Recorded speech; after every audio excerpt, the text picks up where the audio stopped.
Happy Friday, family. How are you guys doing tonight? I hope that you have had a wonderful week. Um, Welcome to Let Tiff Teach You. It's Friday night. You know what we do on Friday nights right here at Let Tiff Teach You. And we are wrapping up, I think, tonight our September series on financial aid and college access. So I'm super stoked for you guys to be here. I hope that you have found the information that I've been sharing helpful and useful, and it's answering your questions and taking some of the mystery out of the process of applying for financial aid and the process of applying for college and paying for college. So tonight we're going to jump into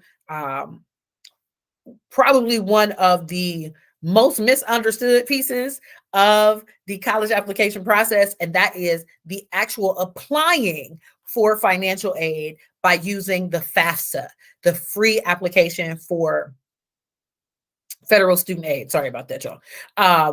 So that's what we're talking about tonight. So grab your notebooks, so you can take plenty of notes, because I want to make sure that my community is aware of how we go about accessing the free money that is available for us, and then also additional sources of funding if we need them for college enrollment. So thank you so much for being here. As always, I am grateful that you are here with me, because you could be doing anything else on a Friday night. Matter of fact, I'm doing something else this Friday night. This video has actually been pre-recorded because it's high school football season, y'all, and I work in a high school. So that means that sometimes I got to go to football games. And tonight, I am at a football game supporting some students, but I didn't want to leave my community hanging. So I made sure that I ran home from work, pre-recorded this video for you guys so you can get the information you need to help your scholar attend the college of their choice. So with that, hit that like button, share this with somebody you know. Do you know somebody got a grandbaby, niece, nephew on their way to college, trying to get to college, completely confused about what to do for college? Then share these videos with them.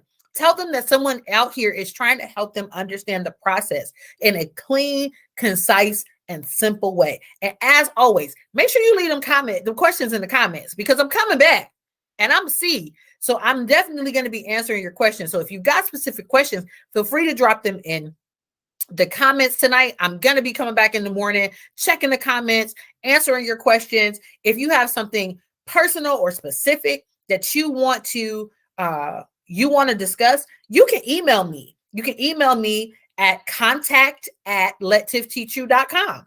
Send me your questions. I will happily respond to them. So drop it in the comments, shoot me an email. That's contact@lettiffteachu.com, and I will be in touch. But with no further ado, let's go. So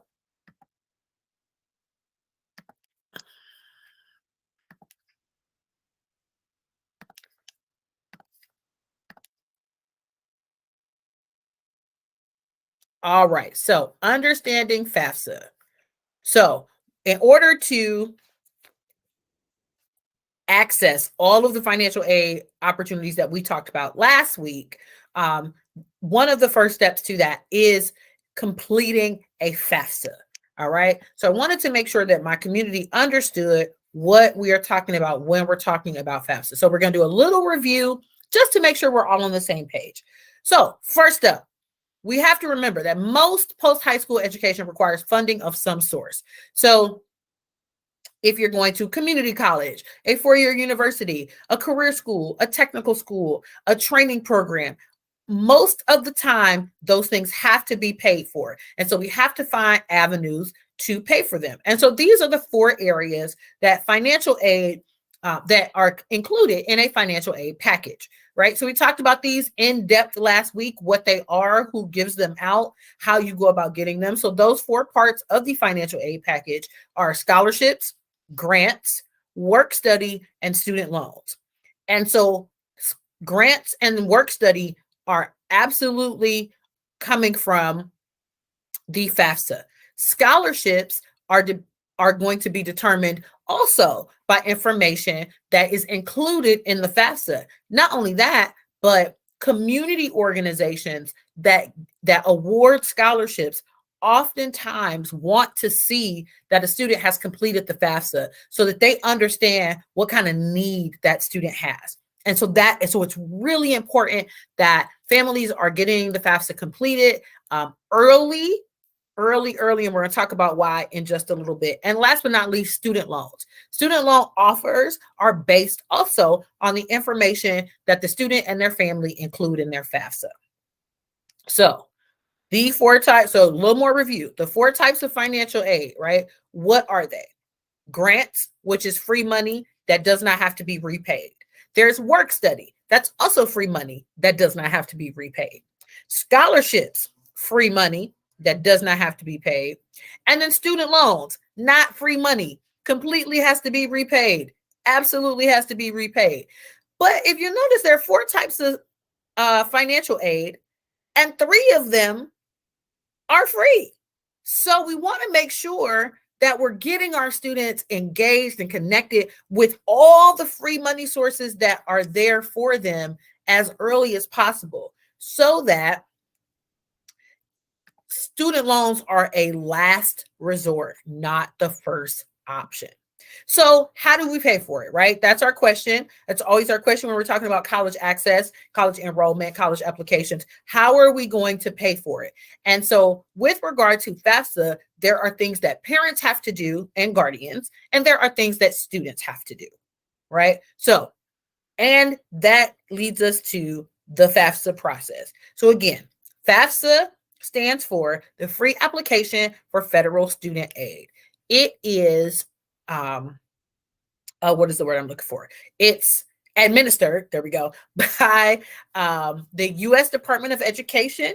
And so it is an electronic process that you're going to complete. It is the gateway to the federal Pell Grant, the FSA grant. I live in Ohio, so our state grant is the Ohio Opportunity Grant.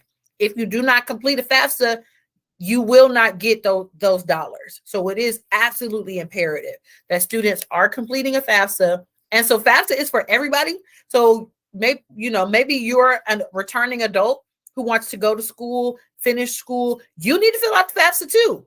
Because there may be grant money available to you because you didn't finish or because you never went. The money doesn't have an age limit on it. It has a max, so you can only get so much, but you can get it as long as you're continuing to work on your first bachelor's degree within a specified amount of time. So FAFSA is not just for high school kids. It's not just for college age kids. FAFSA is for any person, any American citizen that wants to apply for money for college. All right. So the first step to completing the FAFSA is creating what's called an FSA ID. This is the first step. So what is the FSA ID? The FSA ID is the security check process. That's what I call it. It's how when you join a new website, you got to set up your account. Well, the U.S. Department of Education studentaid.gov website requires you to have an account to access your information. And so by creating an FSA ID, you are giving them the information to confirm that you are you, so that, and then all of your information for the entire time that you are in the educational system and utilizing aid of any kind will be housed at studentaid.gov under your FSA ID. I created my FSA ID when I was 18 years old. It's what I created it then. My username is still the same. My password has changed multiple times, but my username is the same one I created when I was 18. So make sure it's not nothing crazy so that you're not embarrassed later. All right. This is also how the U.S. Department of Education confirms your identity. So you have to provide them with a few things. An FSA ID is required to complete the FAFSA. So we have to set up the ID first and then complete the FAFSA. All right. That's the process. First, create the ID. So what are you going to need? You're going to need your current phone number. You need a valid email address and social security number. Student needs an FSA ID. parent guardian needs their own FSA ID, okay? Because the FSA ID creates your studentaid.gov account, and it serves as your electronic, that's supposed to say signature, my bad, electronic signature for all U.S. Department of Education documentation. So they have to confirm that you are who you say you are. And so you have to give them this information. Now, I will say that sometimes when you're creating that FSA ID, you will get kickback. So if you're the person that changes your phone number on a regular basis, the system may tell you that your phone number is not any good. What that means is that whoever had somebody who had that number before you got it has an FSA ID account, right? So you may have to actually call studentaid.gov and speak to a person to get that straightened out. If what you think your social security number is not what's on your social security card, or if your name, if you're not spelling your name the way it's spelled on your social security card, you may again get kickback. If you get these error messages and the system does not allow you to create an FSA ID, you have to call studentaid.gov. There's no other way to fix it. You have to call, you have to speak to a person. They're going to have to take you through a process. Okay. But those are the 3 pieces of information that you have to have. Then you need your name, your address, and all those kind of things. But now, phone number, valid email that you can check, and your social security number. Again, your FSA ID serves 2 purposes. It is going to create your studentaid.gov account and confirm your identity, and it's going to serve as your electronic signature. All right. So once your FSA ID is confirmed, then you can begin the FAFSA. The confirmation process often takes about 3 to 5 business days. So now's the time to be getting that FSA ID creation process started. All right. And you will receive an email once your FSA ID account has been created and confirmed. So now that I've gotten my FSA ID, it's confirmed, I can use it. It's now time to complete the FAFSA. And so you're going to go to studentaid.gov. That's the website. And you are going to select apply for aid, complete the FAFSA, and then the new to the FAFSA process if you've never completed a FAFSA before. So if you have a high school senior, your senior is new to the process. If you are a returning student, you are a returning user. Okay. And this is where we begin. Now, what is the FAFSA? Why do we need it? The FAFSA is an electronic application that's going to gather information about the student, the household that the student is in, and the income in that household. FAFSA is then going to use that information to determine how much federal and state level aid you're eligible for. Okay. And they're going to tell the college what it is. So they're going to use that information to determine the amount of aid. So who needs to complete it? The student has a portion that they need to complete, and the custodial parent guardian has a portion they need to complete. That is why each of you needs your own FSA ID, because you don't have to be together when you do this. You can, this is one of the things I love about the FAFSA application. You can go in, do a little bit, save it, and leave and come back, and you don't lose your stuff. So with my students in particular, we complete the FAFSA in class. They get their part done in class. And because now they've done it with people who know what they're doing, they can go home and help their parents get it done if they've never done it before. So the student and the custodial parent need to complete the FAFSA, and they need to have their own FSA ID in order to do that. So when do we do it? FAFSA opens October 1st of every single school year and must be completed annually. Why? Because the amount of aid offered is based on the household income. So you got to update your income information every year with your tax forms. All right. Now, I'm going to tell y'all right now, don't do it on the first. Don't do it on the first, because everybody and their mama trying to get in there on the first. And the servers crash, the website gets glitchy. They do the best they can, but it's just too, there's only so much traffic that bandwidth can handle. And not doing it on the first, there's no penalty. I generally have my students start around the 15th, because by that point, the traffic has died down enough where we're not going to run into those system errors. And I hate for students to have done 2 or 3 pages worth of work and then everything freezes and they lose all their stuff. So I generally tell people October 15th, you should be safe as long as you have a solid internet connection to complete the FAFSA with very little, if any, interference. The priority deadline for completion, though, is December 1st. All right. December 1, you want to have it done by. So let me explain to you why December 1 is the day. While the federal government has, a very large pot of money that they give to students, schools do not.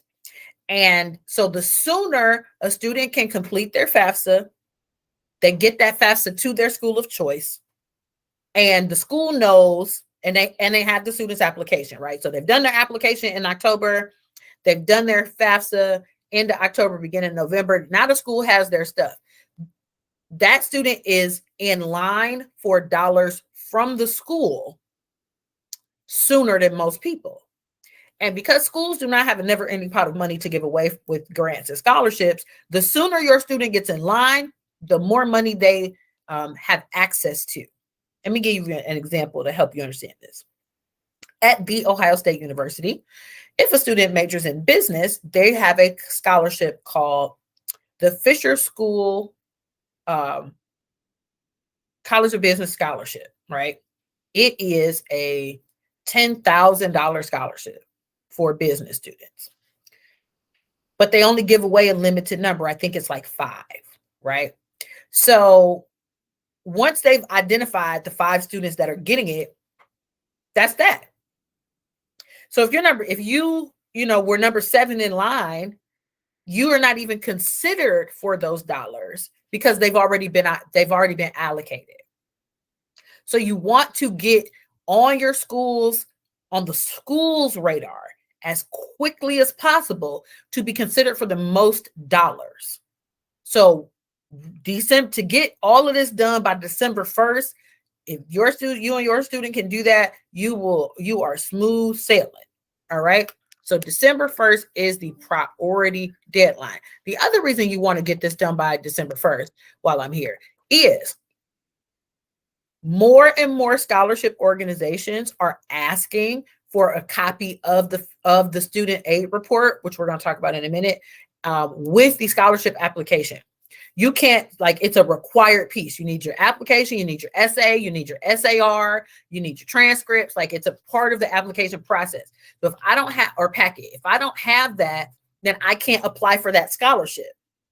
And scholarships are like a sports season. There's a preseason where things are starting to pick up. Then there's the season where it's scholarship applications opening every single day, closing every single day. But then once that window closes, that's it. Ain't no more money out here to apply for until next year when the next season starts. So you want to make sure that your student is getting in line as quickly as possible, that they have all their documentation so they can apply for as many scholarships as they have time to get the most dollars possible, right? So that's the other reason that December 1st is our priority deadline. So what do I need to complete the FAFSA? You need your FSA ID because it's your electronic signature. Student and parent guardian need their FSA ID. You're going to need everybody's social security numbers. And you're going to need, for this year, for the FAFSA that is opening next week, you need your 2021 tax return. Okay? Because you're applying for the 2023-2024 FAFSA. Because that's next school year. If your student is a senior now, in 22, they don't need a FAFSA in 22. They need a FAFSA in 23. Okay. And the tax return is always 2 years back. So they want to know they want to know 2021's income. All right. So those are the documents you're going to need to complete the FAFSA application. Where can you find it? It's an electronic document. Okay. And if a student or parent had disabilities, then of course accommodations can be made. I would absolutely contact my student's school and their guidance counselors there at the school to set up those accommodations for that process. But for other individuals, you're just going to go to the website, www.studentaid.gov, and begin the process. Like I said, the thing I like about FAFSA is you do not have to complete it in one sitting. You can. It should probably take you about 45 minutes or so to complete the whole thing in one sitting. But maybe you can't because of scheduling. You can do a little bit, save it, and come back. All right. Once you have the student has completed their portion, parent guardian has completed their portion, everybody has signed with their FSA ID, and it is submitted. Now what? You are looking for 2 emails. Please listen here. 2. The first email should be almost immediate, and it will say your FAFSA has been successfully submitted. That means studentaid.gov got it. Okay. It's not finished. They just have it. The one that you are waiting for is the second email. That is, and it will say FAFSA successfully processed. That means there were no errors, there were no issues. We've reviewed your information, and we have determined how much aid your student is eligible for. Okay. Processed is the one you're looking for, because now we can move. Once the FAFSA has been successfully processed, you can log back into your studentaid.gov account and review what is called your Student Aid Report, or SAR. Okay. In the SAR is all of your information, right? All the information you put in the application, the schools the child is trying to go to, income information, and all of that. On that first page, though, is one little line, and that's the line that you want to pay attention to. And that is the EFC. EFC stands for Expected Family Contribution.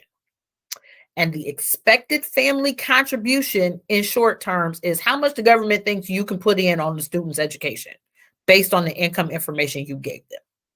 So that number can range from 0 to whatever, right? When the students are applying for scholarships, oftentimes scholarship committees want to see that page. They want to know, what is the family's EFC? Because some scholarships are based on financial need. And so if a student has financial need and another student does not, the scholarship committee may prioritize the student who has need over the student who does not. So what you want is to know, what is my EFC? Your EFC will determine whether or not you are eligible for Pell Grant, because that's based on income. FSOG, because that's based on income. State level grants, often based on income. Okay. So that EFC is going to make a lot of determinations. Also in that student aid report is actually going to be your estimated Pell Grant amount, how much you're going to get. Right now, for 2023, which is the school year we're 23-24, right, which is next school year, where these high school seniors will be starting college in 23-24, the maximum Pell Grant is $6,895 for the year. Okay, so it just went up. Congress just approved a $400 increase in the Pell Grant May not sound like a lot of money, but that's the first increase in 10 years. So we're grateful. We are grateful, Congress. Thank you. But it will tell you in that student aid report what is that student's EFC and what is their estimated Pell Grant payment. So, yeah, that's the end. All right. Y'all, that was a lot. It's a lot. It's a lot, but we can do it. We can do it because we can do hard things, right? So I hope that you drop some questions in the comments. I'm absolutely coming back. If there's anything you would like for me to review, I'm more than happy to do that. If you have ongoing questions, comments, concerns, please let me know. I'm here to teach you, right? So I want to make sure that you are getting something of value from this, that you find this helpful and useful. Yeah, I guess that's it. I guess that's all I want to say right through there. I'm so grateful that you spent Friday night with me. Thank you so much for tuning in to Let Tiff Teach You. As always, like, share, invite somebody next week, because you know we're going to be right back here every Friday at 8. So next week will be our monthly check-in on the food shortage situation. I promise you guys, I'm just going to do that once a month going forward, I think, because right now there's not a whole lot happening. But I want my community to be aware and be prepared. And so if you've got questions about that, you can always send those to me as well as I'm preparing for our conversation next week. So I hope that this little chit chat about FAFSA, last week's chat about financial aid, was helpful to you. Thank you so much for tuning in. I'll see you guys next week on Let Tiff Teach You.